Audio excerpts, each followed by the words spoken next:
Magandang araw po sa inyong lahat. Narito na po ang pinaka-latest nating update sa magiging lagay ng panahon ngayong araw ng Lunes, August 10, 2026.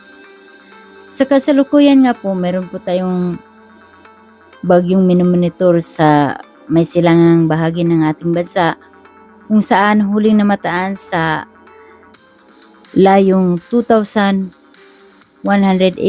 kilometers silangan ng Eastern Northern Luzon. Taglay nga po nito ang lakas ng hangin na umaabot sa 65 kilometers per hour, samantalang may pagbugso naman ito na umaabot sa 85 kilometers per hour. Samantalang kumikilos ito sa silangang timog silangan sa bilis na 25 kilometers per hour. Ating makikita sa pinaka-latest satellite animation, pinapalakas po nito ang hanging habagat na nanggagaling sa may Timog Mindanao at silangang bahagi na siyang magdudulot ng mga localized thunderstorm, especially pagsapit ng hapon at gabi.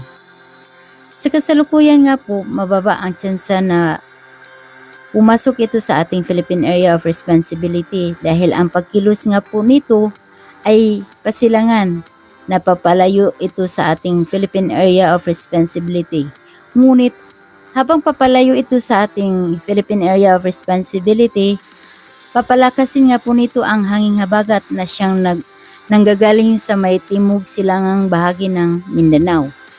Bukod dito sa bagyo sa may silangang bahagi ng ating bansa, patuloy pa rin umiiral ang hanging habagat sa may kanlurang bahagi ng ating bansa na inaasahan po natin na magpapatuloy pa rin ang epekto ng hanging habagat sa may kanlurang bahagi ng ating bansa. Kaya naman, meron po tayong weather advisory or babala sa malakas na pag-ulan na kung saan nakataas ang red warning sa lugar ng Benguet na makakaranas ng mga pag-ulan na maaaring umaabot sa 200 mm na mga pag-ulan na magdudulot ng pagbaha sa mababang lugar at pagguho ng lupa sa mga mabubundok na lugar na lubos po nating pinag-iingat ang ating mga kababayan.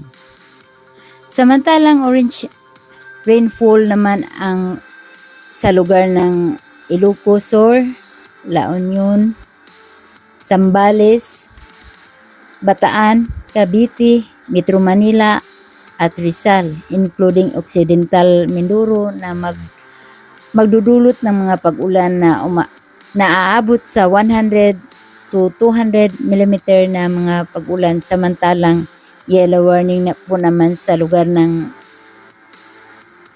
Ilocos Norte, Abra, Kalinga, Mountain Province, Ifugao, Nueva Vizcaya, Pangasinan, Nueva Ecija, Tarlac, Pampanga, Bulacan, Laguna, Batangas, Oriental Mindoro at Antique na magdudulot ng mga pag-ulan na aabot sa 50 hanggang 100 mm na mga pag-ulan na may inaasahan ng localized flooding landslide possible in highly susceptible areas.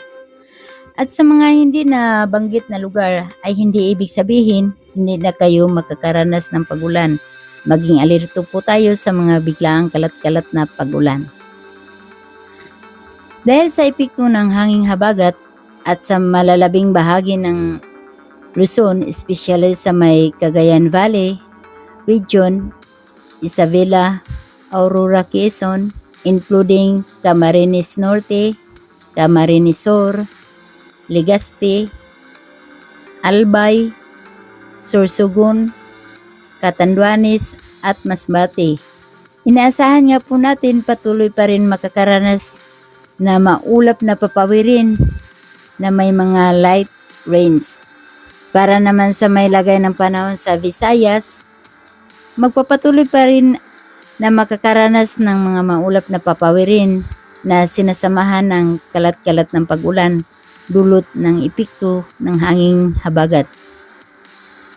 Sa lagay po ng ating ng Antique, Aklan, Iloilo, Guimaras, Negros Occidental at Negros Oriental.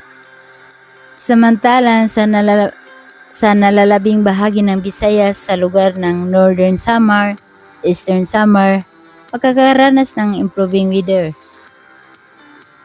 na may localized thunderstorm. At para naman sa magiging lagay ng panahon sa Mindanao, inasahan po natin ang improving weather na may localized thunderstorm sa hapon at gabi.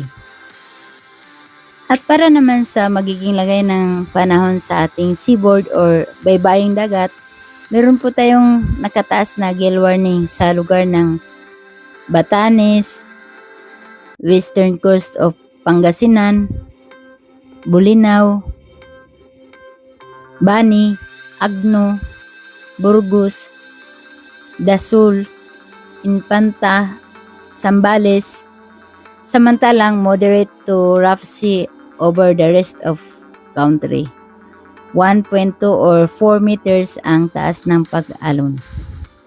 At yan nga po ang pinakalitis nating update sa lagay ng panahon ngayong araw ng Lunes, August 10, 2026. At kung bago ka pa lang sa aking YouTube channel, huwag kalimutang mag-subscribe para ma-notify ka sa mga latest nating update. At ito nga pala si Weather Forecast, ang iyong lingkod na nag-uulat. Maraming salamat po and God bless.